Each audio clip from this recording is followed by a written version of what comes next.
आणि त्या ठिकाणी पाहिलं एक प्रचंड उत्साह, विशेष करून लाडक्या बहिणींमध्ये विशेष उत्साह जाणवला। लाडक्या बहिणी, लाडके भाऊ, अगदी तरुणांपासून युवापासून अगदी ज्येष्ठांपर्यंत सगळे सभेमध्ये उत्स्फूर्तपणे सभेला उपस्थिती होती।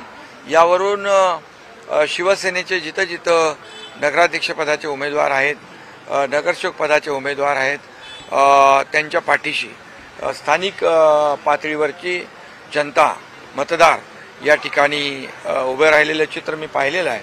आणि विकासाचा मुद्दा घेऊन आम्ही ही निवडणूक लढवतोय।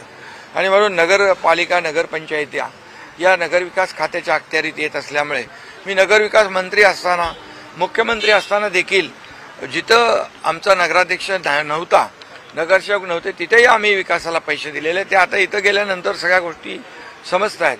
आणि म्हणून विकासाच्या मुद्द्यावर इथे रस्ते, पाणी, पिण्याचं पाणी, भुयारी गटार योजना, मैदानं, उद्यानं, आरोग्य व्यवस्था आणि या सगळ्याला आम्ही पैसे दिलोय। प्रधानमंत्री नरेंद्र मोदीजींच्या वाढदिवसानिमित्त प्रत्येक नगर परिषदेला 1-1 कोटी रुपये नमो उद्यानासाठी दिले, ते देखील त्यांना पोहोचले। त्यामुळे खऱ्या अर्थाने विकासाचा मुद्दा हाच आमचा अजेंडा आहे, तो आम्ही चालवतोय। लाडक्या बहिणी महायुतीच्या बाजूने आहे, परंतु कोणत्या पक्षाच्या बाजूने आहे? कारण की परस्पर विरोधात लढतायत। आता आशिषजींच्या रामटेकमध्येच भाजप वर्सेस शिवसेना लढत आहे, भंडाऱ्यामध्ये आहे। लाडक्या बहिणी नेमक्या आहे कोणाच्या बाजूने? लाडकी बहीण योजना जेव्हा मी मुख्यमंत्री होतो तेव्हा सुरू झाली आणि महायुती सरकारने सुरू केलेली आहे। आमच्या टीमने सुरू, आम्ही सगळे होतो, म्हणजे आमची टीम जी आहे, मी तेव्हा मुख्यमंत्री होतो, दोन्ही आमचे उपमुख्यमंत्री होते आणि आम्ही टीम म्हणून त्यावेळेस निर्णय घेतला। पण त्यावेळेस मुख्यमंत्री होतो आणि त्या कशा परिस्थितीमध्ये या ठिकाणी ती योजना सुरू केली हे लाडक्या बहिणींना माहीत आहे। त्याच्यामध्ये किती अडथळे आले तेही लाडक्या बहिणींना माहीत आहे।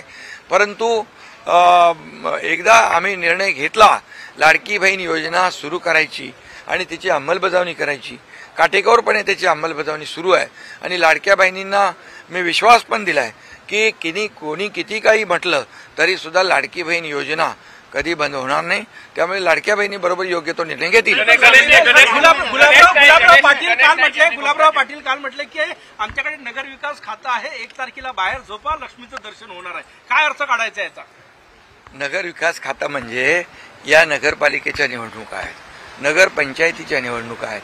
त्यामुळे यामध्ये याचा विकास जो आहे नगर परिषदांचा, या छोट्या शहरांचा नगरपालिकेच्या माध्यमातून होत असतो आणि नगरपालिका या नगर विकासाच्या अखत्यारीत येत असतात।